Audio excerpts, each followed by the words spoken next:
All right, well, welcome everybody. We're just going to give it another minute or two as people are joining, and then we'll kick off.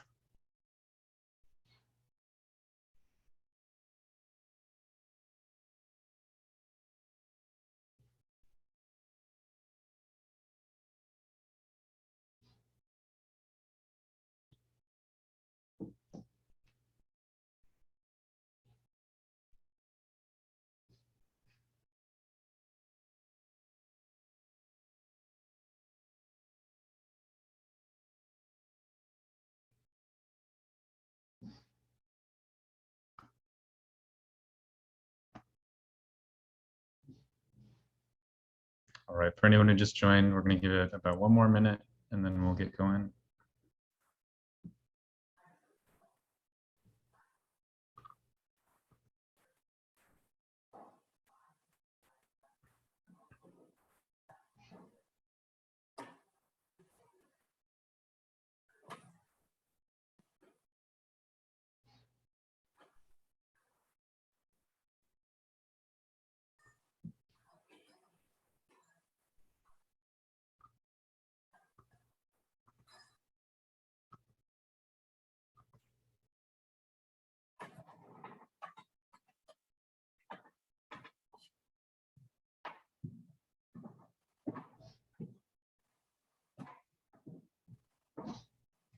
All right, why don't we get started?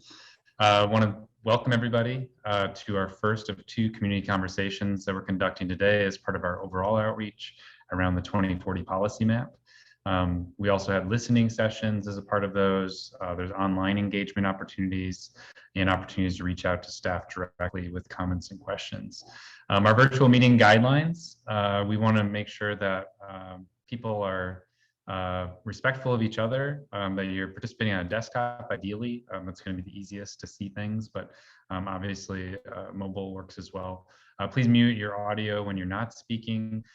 We do welcome folks raising their hand if you'd like to speak. If I missed you, you can also just unmute and speak up, but we'll point out some opportunities for those times. We'd prefer that you don't do that during the quick presentations that we're going to be giving. Let's see, do not put your phone on hold is a good one to make sure that you don't get double muted. So try to use the mute in the Zoom. This meeting is being recorded. Some folks maybe saw that already, but there is a recording happening for this session and the one later. And what we want to cover today is the policy map and place types. So give you an idea of what the policy map purpose is, how that fits into the bigger picture, and the place types that are used to create that draft policy map. We're going to highlight revisions to the draft 2040 policy map. And then we're going to actually have an opportunity for you all to help kind of guide the conversation in the things that are most relevant to you or of most interest to you. So it's a little bit of a choose your own adventure today as far as the presentation. And then we'll wrap up within the hour with next steps and some next steps in the schedule as well. So the policy map and place types. Hopefully folks are getting familiar with this idea of the 2040 policy map. But in essence, what it is, it's a translation of the comprehensive plan's place-based policies and actually making those then specific to geographies. It provides citywide direction for balancing future needs and opportunities around protecting those priorities while providing opportunities for growth, aligning future growth with infrastructure capacity, and improving access to underserved areas. And on the map, the different colors represent 10 different place types. Place types are a sort of a land use 2.0 designation. Traditionally, in a comprehensive planning effort or in a policy mapping effort such as this, future land use designations are utilized. Those future land use designations speak to what can happen on a particular parcel or in a particular building, but they don't talk about the form of that building, how they relate to each other, how the buildings relate to the street, what sorts of open space and infrastructure and amenities are necessary to support those different places that are created, and how the places really importantly transition to each other. So if we have a live category, parks and preserves, neighborhood 1, neighborhood 2, how are those relating to each other. Parks and preserves is pretty self-explanatory. Neighborhood 1 being lower density, primarily residential areas, places. Neighborhood 2 being some higher density. Work, including commercial areas, which we have a lot of today. We're actually in the revisions that Ellie is going to highlight. You'll see that there's a lot of opportunities based on community comment to transition some of those commercial areas to some of our other categories within the work and play designations. We have campus, which is educational, but also medical, office, civic campuses fit in that bucket. Innovation mixed use, which is a kind of a newer designation. We have some existing in South End and the North End currently, but these kind of grittier, adaptive reuse areas, they tend to have employment still, but also some amenities like restaurants, breweries, and that sort of thing.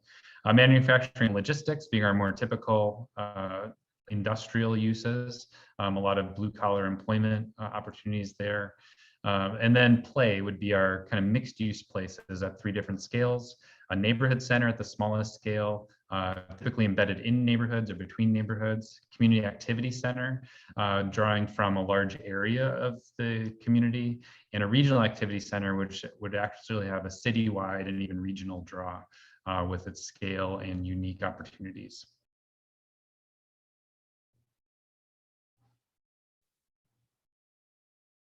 Great. So, so this is our second release of the map. We're on our second version of the 2040 policy map. So before we open it up for conversation to hear your feedback, we just want to provide a high level of what changed between the first version and this map. So I've kind of got these sorted into those live, work, and play categories of the place types that Jay was just explaining. So I'll just run through these and then we're going to go ahead and launch a Zoom poll and see what you all would like to talk about today. So with the live place types, that's parks and preserves and neighborhood 1 and 2, we heard from the community and also from technical review with staff and stakeholder groups, and that all that feedback influenced all these changes. So to start, and a lot of this aligns with what we were doing all along, but we wanted to clean it up and really do a good thorough review. So first was it preserving existing single family neighborhoods as N1. So the very first step of our mapping process was to map existing place types, what was on the ground today. So we went through and made sure that single family neighborhoods are being preserved as N1 as much as possible throughout the city.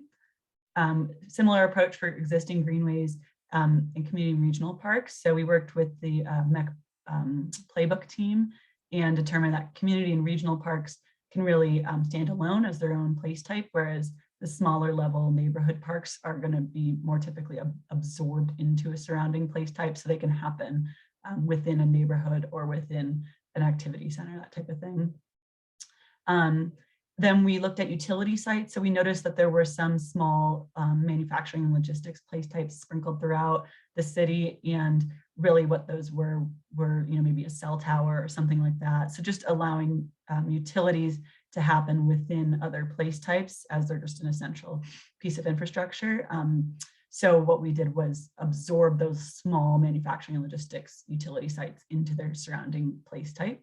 Then we looked at increasing housing density in uptown and near light rail stations as much as possible. And that was outside of historic districts. Also in historic districts, we really looked at preserving what that existing place type was again. So kind of double checking, going back through those areas.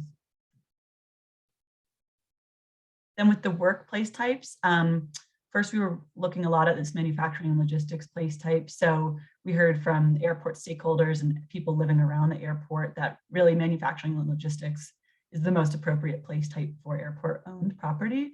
It's the same within the airport noise overlay.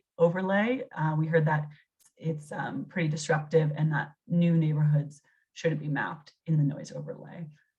So we kind of went back and cross-checked that. Another one was campuses. Previously, we had allowed big campuses like a high school or a large church to just be embedded within a larger neighborhood 1 or neighborhood 2. But we heard, mostly from the community that you all wanted it to be a distinct place and allow it to have that separate place type designation. So we went back through and checked for that. Other campuses are things like hospitals and universities as well. And then we looked at manufacturing logistics versus, this says light industrial mixed use, innovation mixed use, that's an old version of the name. But we looked at where those two place types might be better suited versus each other. So in areas where the building stock is older or ceiling heights are shorter, that type of thing is gave us information about where innovation mixed use may be better suited, or adaptive reuse. And then we identified areas of the city where manufacturing logistics really is the most valuable use and provides a lot of great jobs. So we made sure to go back and preserve manufacturing logistics in those targeted areas. And then lastly, with the place types, the activity centers, we heard that there was concerns about the size of regional and community activity centers in particular, and how they may interface with neighborhoods. So we went back and looked at kind of the patterns of the place type mapping and looked for opportunities to further buffer neighborhoods as much as we could, often with a neighborhood 2 or a neighborhood activity center to provide that transition. And I'll just note that the actual transition and building height regulation, that sort of thing, will come in the UDO process as well. And then lastly, we also heard that the community was really interested in having more commercial areas be transitioned to neighborhood centers. So fewer commercial areas, more neighborhood centers. So we kind of did a sweep of the city and found commercial centers within neighborhoods, often at like a more prominent intersection, that type of thing, that may be best suited to transition to neighborhood centers over time. So now we've got this poll. Like Jay said, we really want to hear what you guys are interested in talking about today. So we've got a bunch of different topics we can give you more detail on, talk about what the comp plan guidance was, look at the map, hear what your concerns are. So we just want to launch a Zoom poll and see what are you most interested in talking about today. And I think we'll probably have time to discuss a few of these topics, maybe top 3 or so, depending how things play out. So we'll just leave that open for a minute so everyone can respond and go from there. Then if you do decide to answer other, if you don't mind putting that in the chat, what your other topic would be that you're suggesting, that would be really helpful.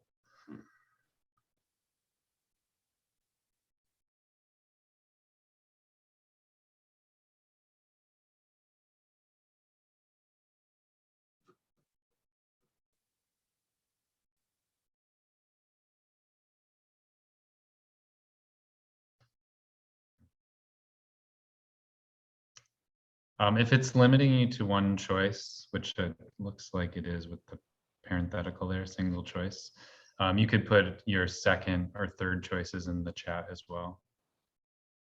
Kathy indicated that you can select more than one. So try that. If it does not allow you to choose more than one. No, I just meant that they can have more than one topic area, sorry. Gotcha.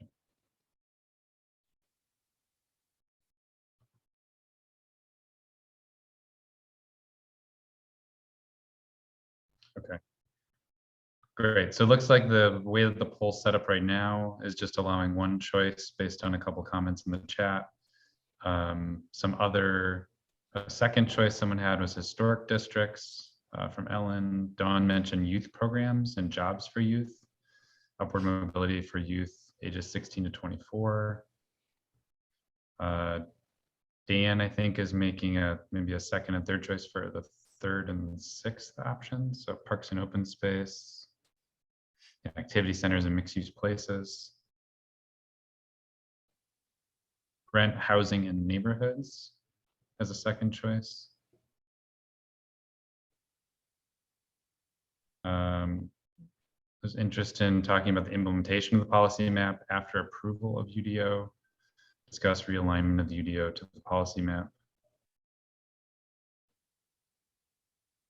Ellen, third choice technical mapping questions. Alicia said add housing and neighborhoods as second choice, and to transit-oriented development. All right. So based on first choices, sorry, Ellie, go ahead. No, I was just gonna try and figure out what that all meant. So yeah, I think we can, for our second session, we can make this choose more than one. But I think transit-oriented development first, housing and neighborhoods second. It's like there's a three-way tie: parks and open space, activity centers and mixed-use places, and housing and neighborhoods. Someone said housing and neighborhoods in the chat as well. Okay. People did.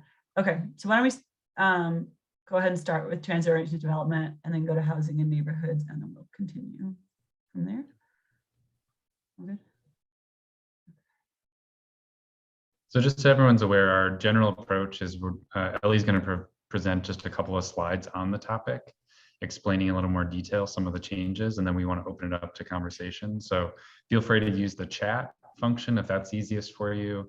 We'll also look for people raising their hands and people unmuting if you'd like to speak up as well. We want to make sure we hear from as many of you as possible in whatever way is most convenient for you. Do you want to start with the comp plan guidance, and then I'll talk about the changes more specifically? Yes. Yeah, absolutely. So as everyone knows, hopefully, or as a reminder, the policy map is intended to implement the policies included in the comprehensive plan that was adopted last summer. And so specifically on transit-oriented development, there's actually major goals around transit-oriented development, looking at how to bring amenities closer to people's homes, both in terms of the development itself associated with a transit-oriented development or a station area, as well as creating that access with walkable and bikeable connections to station areas, whether those be high-performance bus rapid transit, or light rail longer term. And so specifically here, we have ensure place type mapping is consistent with previously completed TOD zoning. So that was important because people tracking along with the process, the TOD zoning designations were the first part of the updated UDO that were completed and adopted. So because that was so recent, but did precede the policy mapping, we wanted to make sure that we aligned with that. And then second was looking at neighborhood 2 along major transportation corridors, particularly along transit lines. So looking for those opportunities to include those higher density neighborhoods.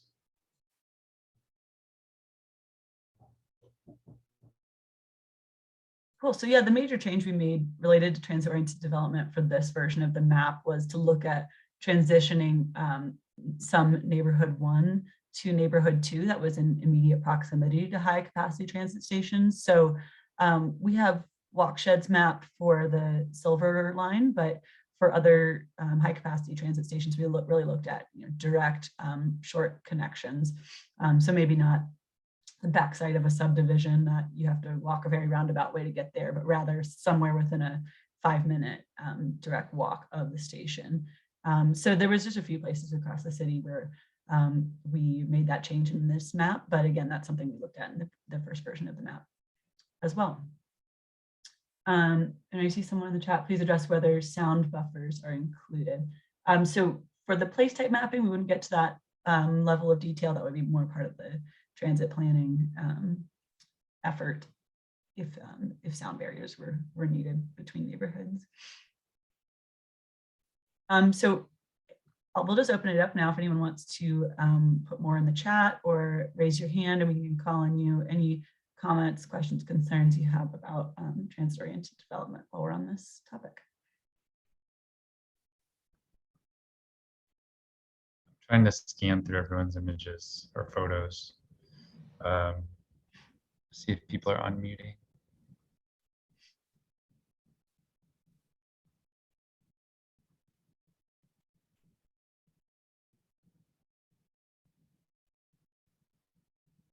Someone said track safety and current street routing included. So the infrastructure planning is being done concurrently. There's a street types map being developed also. And so in certain instances, looking at kind of the major street network did influence the place type designation. For transit though, those transit alignments are generally agreed upon at this point. And so the idea would be that the street network would be improved over time to support the station access and the transit-oriented development.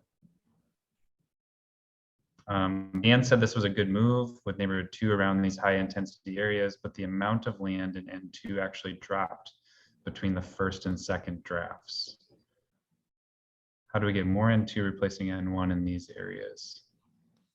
Yeah, so I think part of the reason for that is that we were really wanting to make sure we were preserving existing single family neighborhoods. So really this version of the map looked at targeting that N2 more specifically to focus that density around that infrastructure that the city has. So I think that's the reason you're seeing that trade-off and like the overall takeaways, but it has specifically landed in more targeted locations. Yeah, I wonder if we go to neighborhood and housing next, Ellie. Sure. Because that actually, I think it's more of a macro citywide phenomenon that we, kind of resulted from in the revisions and not so much specific to the stations.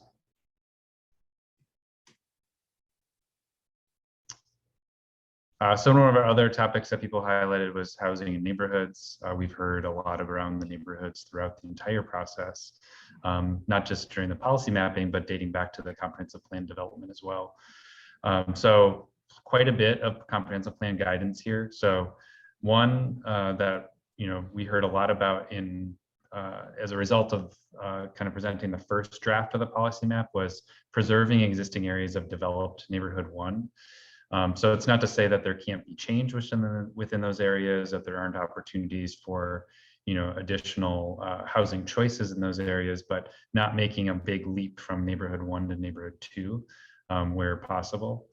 Looking for underdeveloped or vacant areas of neighborhood 1 to add additional density. So there could be something that based on the zoning or maybe based on an older future land use map from a community area plan or neighborhood plan that hasn't been developed. Looking at those and examining them based on community comments to see if there would be areas to maybe provide a transition between a neighborhood 1 area and a neighborhood center or a community activity center or another workplace type within neighborhood 2 or other designation. Providing a transition between neighborhood 1 and all other place types. So that's not always possible because the city is largely built out, but looking for those opportunities where we can. One of the other things that will be important is in the actual UDO with the zoning designations, looking at those edges of different designated areas, of course, where we can't actually use a place type to provide the transition. Mapping large areas of neighborhood 2 around activity centers, similar to that transit-oriented development or station area conversation we were just having. So looking at how we can put more people in close proximity to the jobs and activities, entertainment, dining, social gathering associated with activity centers. Map neighborhood 2 near high capacity transit stations we just mentioned, and then mapping pockets of neighborhood 2 along major corridors. So looking at assuming that those are providing good transit, bike facilities, walking facilities longer term. Some do today, but as we achieve more complete streets across the community, looking again to put more people in close proximity to those corridors.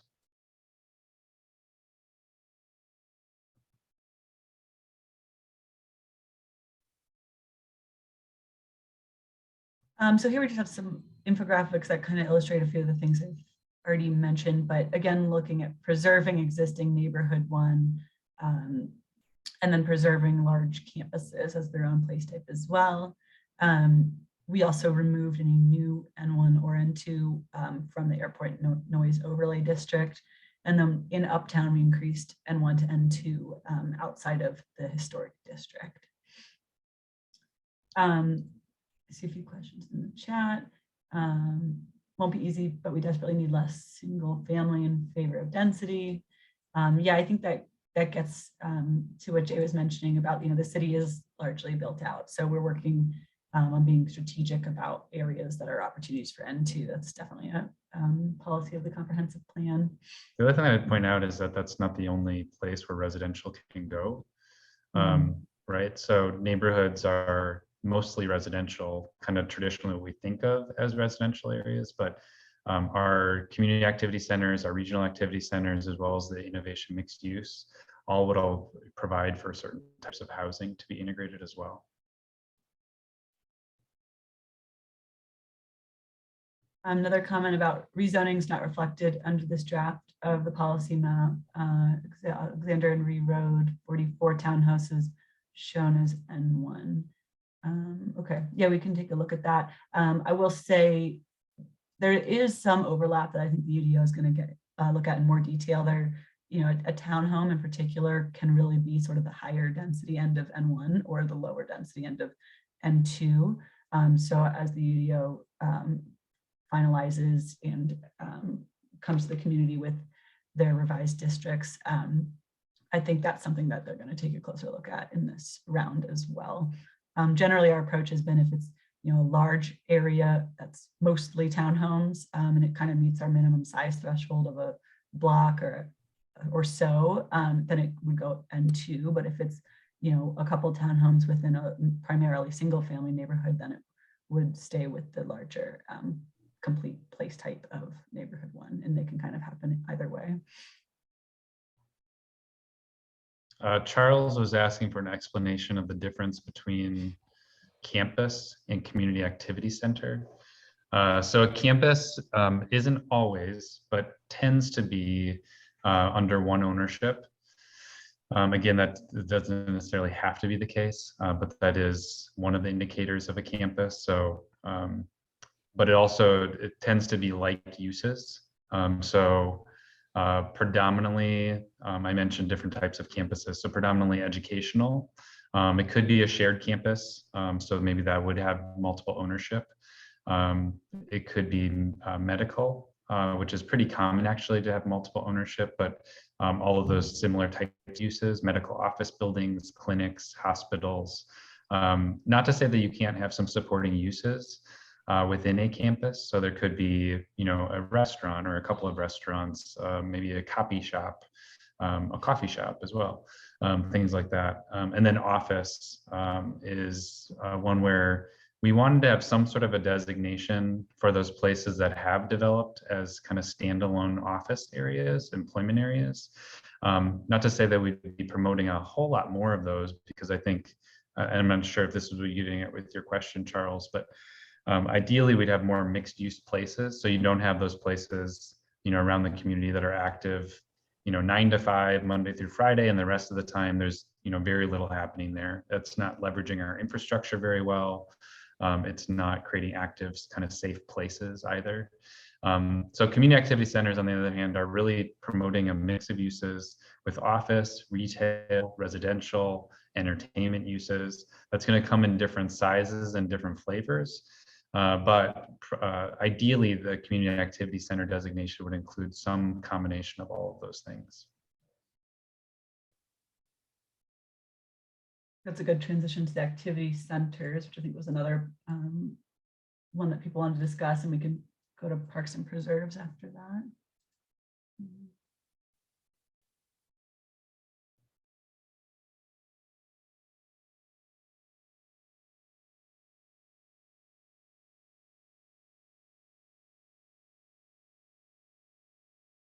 Jay, do you want to go through the comp plan guidance, please? I was captivated by the chat. Sorry, I apologize. Yeah, so the comprehensive plan guidance around activity centers and mixed use places. Here, do grow regional activity centers, but put more emphasis on well-distributed neighborhood centers and commercial corridors.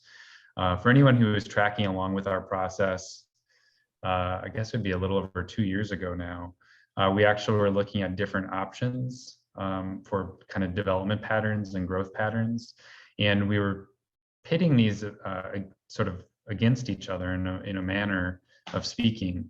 So, you know, a few really large regional activity centers, you know, a kind of a scenario that had medium centers and kind of focused development along corridors, and then one with a lot of neighborhood centers. And in essence, what we heard from the community through that round of conversations was we want all of them. So we want to balance regional activity centers, neighborhood centers, and then creating as many of these kind of neighborhood centers as possible throughout the entire community, so people have things to walk to bike to, or even drive to, within close proximity of home. Mapping new activity centers of all scales and expanding existing activity centers kind of goes along with what I was just saying. Adding activity centers along major transportation corridors. So they're thinking about really enhancing access to these mixed use places, employment centers, entertainment areas, converting some areas of commercial and campus places to activity centers. So that came up in the conversation quite a bit, that people were saying, well, we have a lot of commercial areas, and whether that be a commercial center or maybe a commercial strip, they're not that walkable. They're not well connected to each other, and definitely not that well connected to the surrounding neighborhoods. And so this idea of using the activity center designation to really elevate the expectation around walkability, connectivity, and these kind of mixed use places.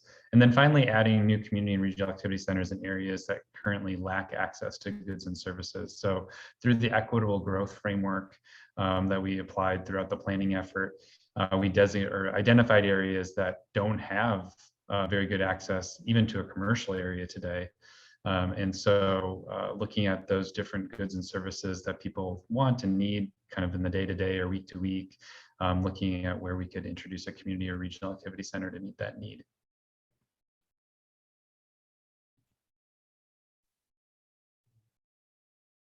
So with this iteration of the map, the main changes we made with activity centers was right-sizing neighborhood centers and community activity centers. So they were originally mapped quite large. So we wanted to kind of make sure that those were the right size to actually focus intensity and development and create that sort of critical mass and that walkability that is inherent to an activity, a mixed-use activity center.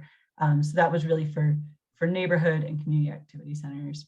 Then we looked at where regional activity centers abut neighborhood 1 and look for opportunities to provide most often neighborhood 2 as the transition. So again, focusing the mix of uses and the intensity of that regional activity center inwards, and then having that housing that supports activity and vibrancy in that center as a transition towards the outside.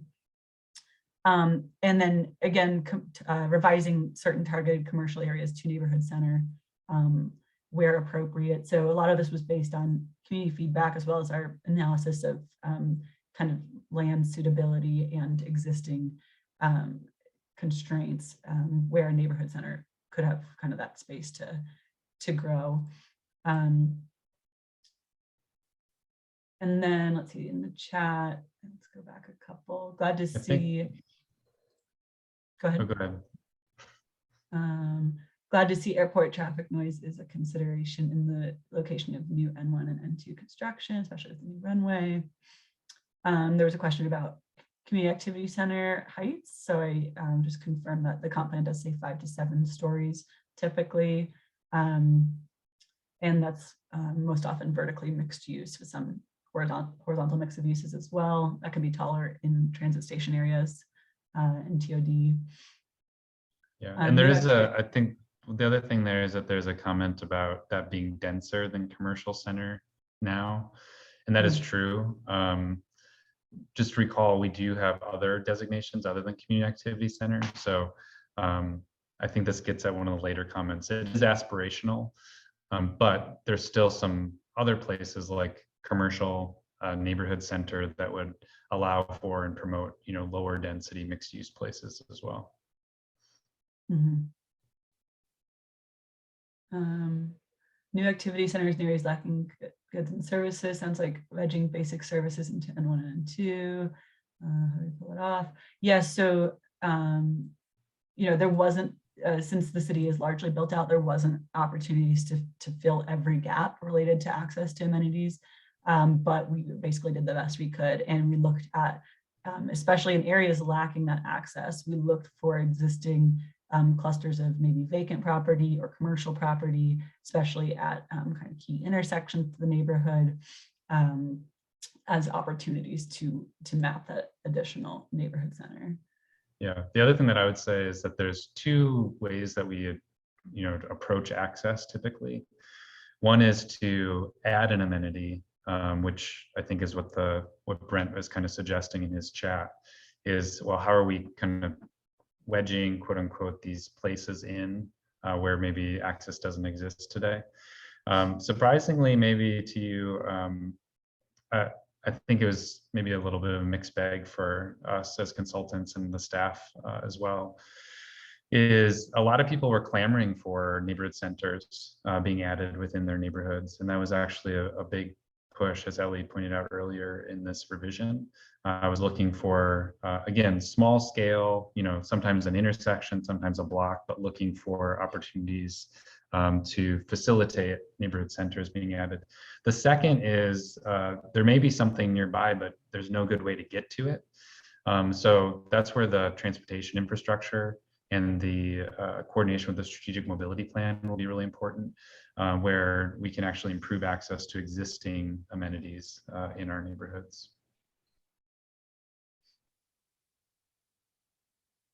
Charles had a question: when the changes are made to the draft map, are these decisions and their supporting information as to why these changes are being documented? Yes, absolutely. We're putting together sort of a white paper as we go with the methodology and the community feedback and revisions to the map. So that'll be kind of packaged up and provided along with the final map when it's ready for adoption.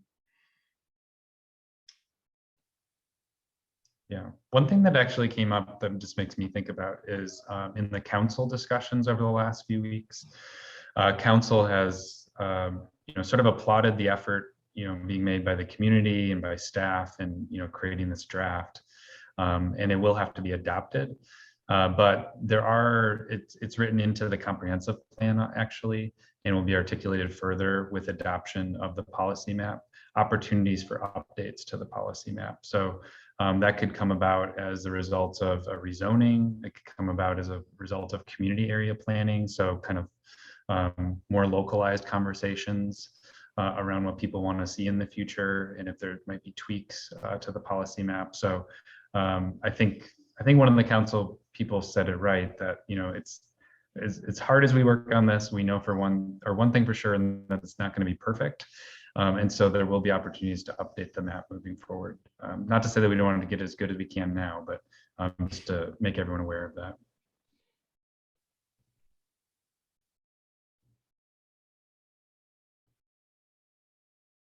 Catching up in the chat here. Your designation of place types is clearly aspirational. Will this development occur in the near future? This is a particular concern because the realignment of the UDO later with place types. Yes, so along with the comp plan itself, it is a 2040 outlook, so about a now 18-year planning horizon. So as to whether this all will happen in that time, that's up to the private sector and developers and property owners. But it does accommodate growth that's projected to come to the city by 2040, and that's both jobs and housing. So it's nothing's happening, I mean, maybe some things are happening tomorrow, but this isn't all happening overnight. It's a 20-year horizon.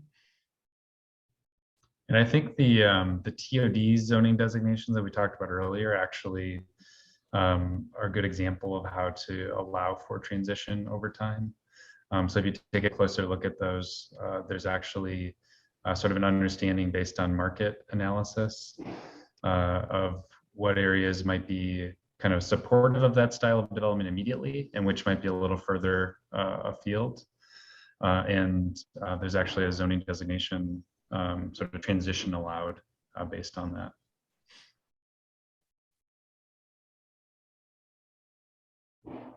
To parks. The other thing that to respond to Charles about the changes on the map is, if you do go on the online map, there actually is if you look on a particular parcel in particular, but you can do it with the big circles too, which are highlighting bigger changes.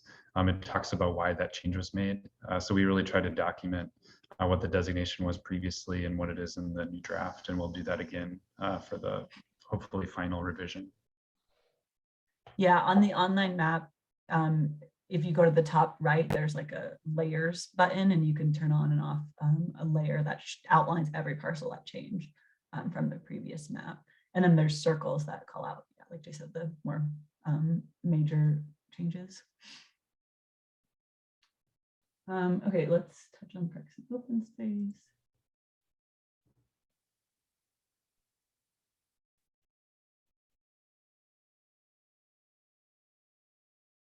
Oh, the comprehensive plan guidance here was to increase the number of small parks and plazas within or near neighborhoods and neighborhood centers. As Ellie pointed out, and she'll talk about with the place type mapping, most of those smaller parks and plazas, we would want to see sort of be part of another place. So kind of supportive of, integrated into neighborhoods and neighborhood centers, but she'll speak to that in a second. Increasing the acreage of protected, including public and private natural lands, such as forests and natural areas within the city. So Ellie will talk about the coordination that we did in a little more detail there that she mentioned earlier. And then finally, expanding access to parks, trails, and open space. So part of that is putting more people in close proximity, but again, part of it will become through other city efforts in terms of improving street connections, looking at walking, biking, transit, as well as trails that connect to parks and other open space. So with the changes to the map in this revision, again, we preserve those larger community regional parks as that parks and preserves place type, while neighborhood parks are absorbed into their surrounding place types. So we went through those Meck County playbook designations and incorporated that into the map.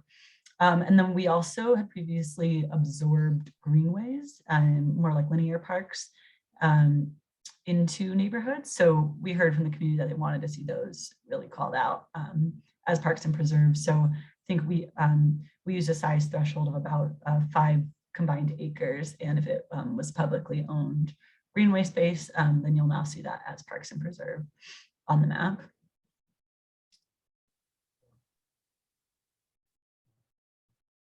Let's see a question about grocery stores in the county and other shopping.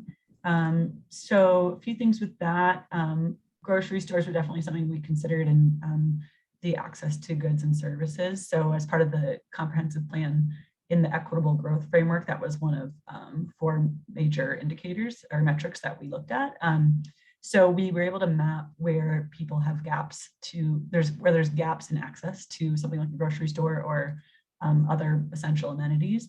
So that was one of our first steps of this 2040 mapping process, was to look at those gaps or those holes in the access and look for opportunities for either an activity center that could accommodate something like a grocery store or a commercial place type. So through place types, we're really creating the opportunity for that to go there. In terms of actual development of a grocery store, that's a bit of a more complicated process, but at least this sets up the policy and regulatory framework so that the grocery store could go there if a store chain found it economically feasible to do so. There's a couple questions about the economic analyses that went into this. So there's a couple of different pieces associated with that. So one was looking at market readiness. So that in essence is looking at a particular type of development, and if the conditions are in place, including rents, lease rates, the cost of property to support development or redevelopment in a particular category. So when we had areas that either in a land use plan from a community plan that had been adopted within the last 10 years, or maybe in the zoning where it would allow multiple uses and it was unclear what place type that would fit into. Market readiness was one of the factors that was considered in determining which place type designation to make. There is in fact, I think, and I don't know how you prefer to be referred to, sir, but Kay Doyle George mentioned or asked about a fiscal analysis or whether this was growth oriented. So There was two aspects there, and both actually apply. So one is the growth oriented. There is community viz modeling, which is basically a computer program that when you kind of color the map in a certain way, you run that through that analysis, through that computer program, and it looks at a bunch of different factors, including that marketing readiness that I mentioned, but also other attractors to development, to different types of development, and allocates those around the community. So we did make sure that the projected growth in 2040 could be accommodated with both versions of the policy map so far, and we'll do that again for any revisions that come out of this round of input. And then there is a fiscal analysis being developed as well, looking at a comparison of the status quo or kind of business as usual case to the eventual preferred placed or policy map, excuse me. And so that's looking at the costs and revenues associated with different types of development, how much of that we'd expect in both cases.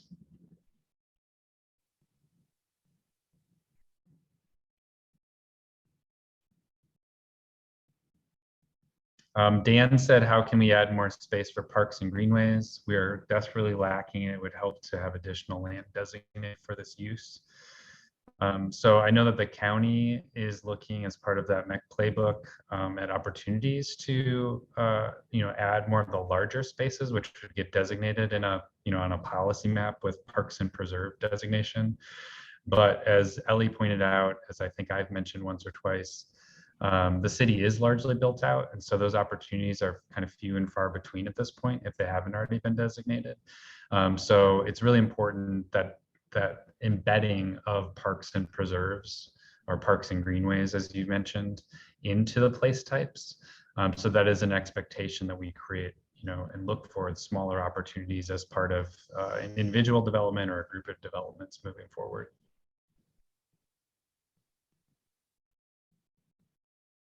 Yeah, and I think it really will be part of further planning work done by the city Parks Department to look at opportunities to acquire more land to provide parks and preserves. At the moment, we are not designating non-publicly owned land as parks and preserves on the policy maps. That's kind of a next step to look for those more strategic opportunities throughout the city. Great. It looks like Alicia and Kathy provided some clarification on the fiscal analysis, including a link to where you can see the methodology around that. And the growth analysis, the model outputs will definitely include in our white paper at the end of this process. Oh, I'm scanning up and there's a couple that we kind of missed. So there's one about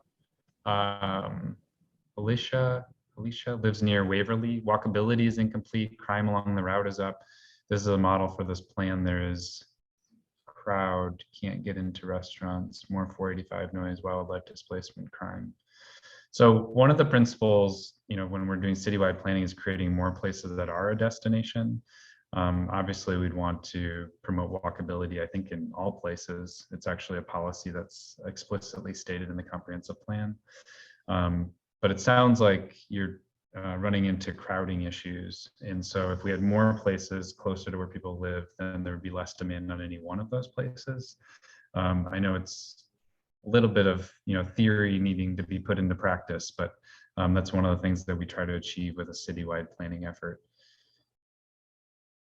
There's another comment about the Arboretum being an example of a car-centric commercial center, totally isolated from the surrounding communities. There are only 3 pedestrian access points across Providence Road, Route 51 to the Arboretum.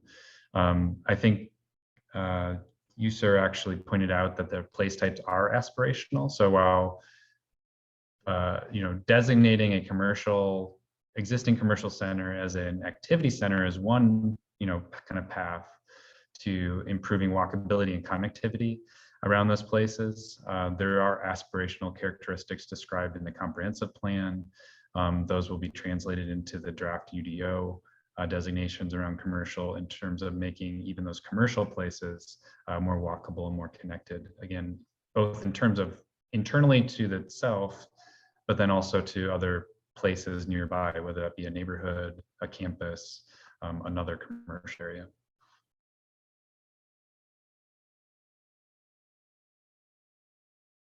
Trying to scan up to see if we missed any others. I think one or two more just came in.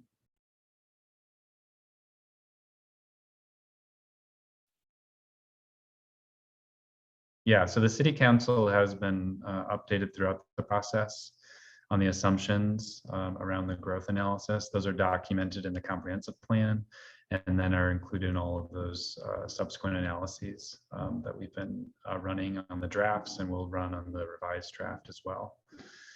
And I believe legal is involved as well in both the UDO conversation and the policy map conversation. Ellen said in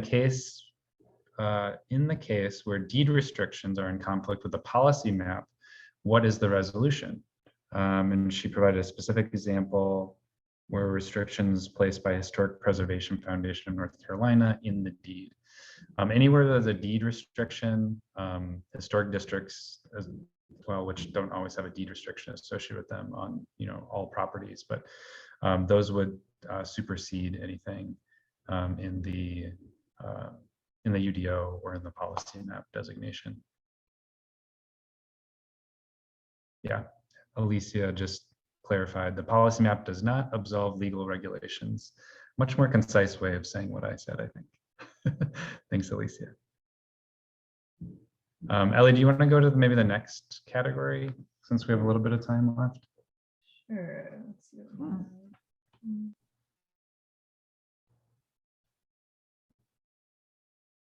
Really great comments and questions, everybody. Thank you so much. This is really helpful.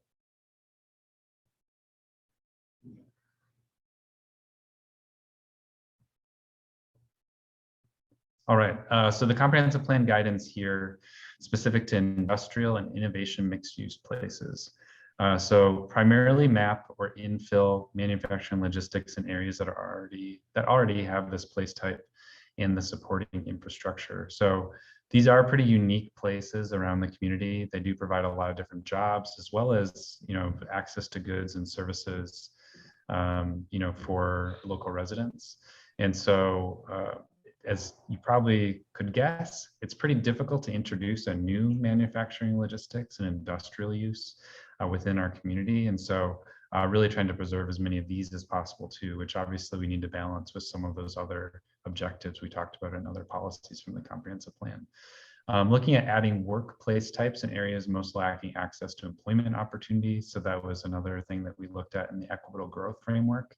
Where there are pretty large swaths of the community. We heard it a lot in the community conversations throughout the comprehensive plan around a lot of different areas, but particularly the east side being a kind of a big example that we heard a lot about, where there's not a lot of great employment opportunities, and so looking for opportunities to create those workplace types or other employment driven place types. And then mapping workplace types within a half mile of trail access points and high performance transit stations.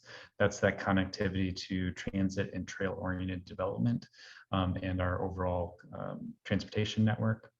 And then considering historic industrial areas for transition to innovation mixed use through adaptive reuse and infill. Ellie, I think, mentioned this a little bit earlier, but she can speak to that a little more now. Yeah, so a lot of those policies that Jay just mentioned, we did cover in the first round of mapping. So in this one, we were looking at refining, like I said at the beginning of this presentation, where manufacturing logistics or innovation mixed use might be most appropriate. So we had our economist consultant on our team do a suitability analysis, and they were specifically looking at building heights. Newer manufacturing logistics uses typically need taller building heights than were built historically. So that was one factor. Another was number of loading docks and truck access. And the other one was, I think, building age.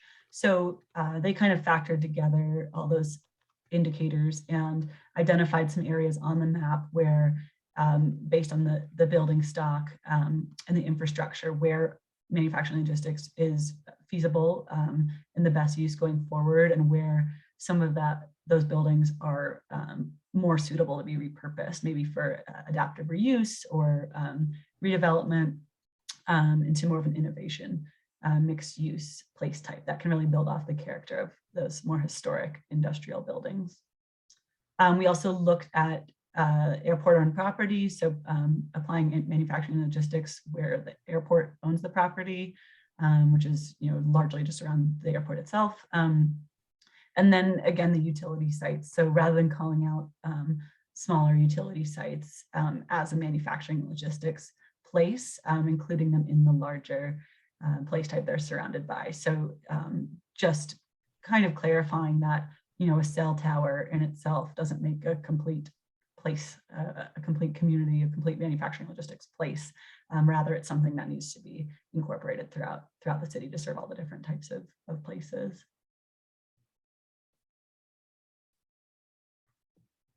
Great, thanks, Ellie. And there was a question in the chat about who Ellie and I are with, what consulting firm. So we're with MIG. And until I saw that in the chat, I totally forgot that I did not introduce myself at the beginning of the call. So that was not intentional. Apologies for that. Jay Rinkins, Ellie Schaefer is joining me. We're with MIG. We've been joined by a great team on the policy mapping effort, including staff, and then also economic and planning systems, EPS. As well as a North Carolina-based modeling firm. So that's City Explained, and the ones who do that community biz modeling that I talked about.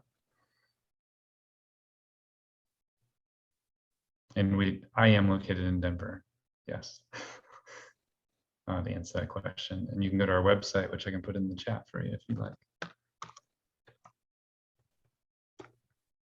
So I'm not seeing any more chats though about the policy map, just about our credentials at this point. So Ellie, if you want to move to the next, oh, there's one actually. Maybe Ellie, if you want to answer the last thing that just came in the chat and then transition to the next steps, that'd be great. Sure. So as distribution centers are needed for localized supply chain logistics, does this plan make accommodation to leave wide land areas for corporations to build to suit? What priority timeline is in place for policymakers to hold these areas? Make accommodations. So one thing we're doing is making sure to preserve that valuable manufacturing and logistics land as that place type. So I think that's what's being done through place types to enable those large industrial distribution type uses in the future, is making sure they have a place on the map. And then priority timeline in place to hold these areas. I don't think that that in particular is something that the city is doing, is holding land for any type of development.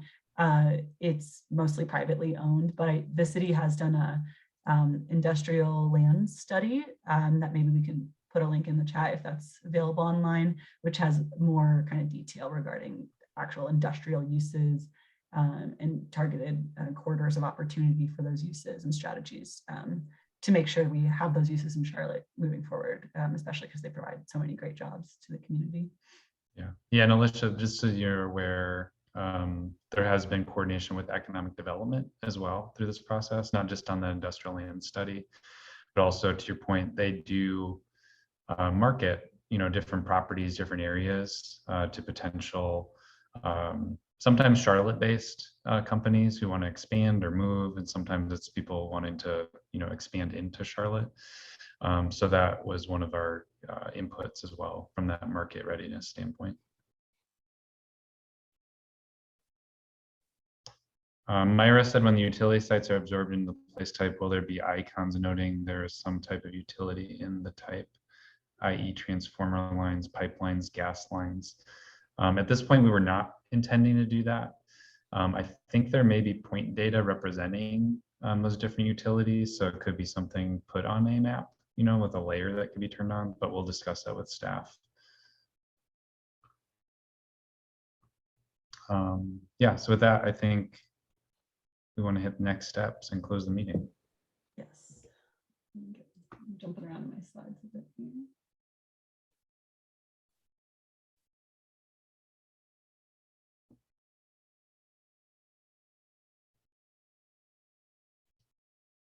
So our public review period for this draft of the map continues through next Tuesday, February 8th.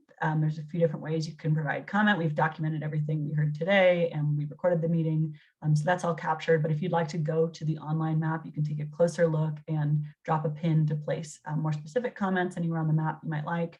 That's cltfuture2040.com. If you want to call in and speak to someone with more comments, there's a phone number here on the screen that you can call in. And then we also have our email, cltfuture2040@charlottenc.gov. So here's what the map page looks like when you go online. You're going to want to click this orange view map here button on the bottom of the page. And on the top right, there are some layers you can flip on and off about changes made from the previous iteration of the map to this one, and some helpful context layers as well, like transit lines, historic districts, that type of thing. This is what the map looks like. The big circles indicate areas that have had more major changes. There's a lot close to Uptown, you can see in this screenshot. And it'll tell you what type of change happened there and what the previous designation was if you click on the pop-up window. So lastly, next steps. We are going to Planning Commission to provide them with an update on February 7th. We're going to make revisions based off what we've heard through this engagement window and release our final recommended policy map on February 21st. So that'll come through social media channels, city website, those normal avenues where you've been hearing about things so far. We have a city council public comment session on February 28th. And then lastly, in March, we're going to be requesting adoption. So first requesting a recommendation through Planning Committee on March 15th. And then March 28th, we'll have a city council meeting requesting adoption of the map. So that's all we had today. Thank you, everyone. A lot of really great comments and feedback and questions. Hopefully we've answered some of your questions, and feel free to provide more comments or questions on the map or email or calling us. Thank you so much, everyone. Have a great afternoon.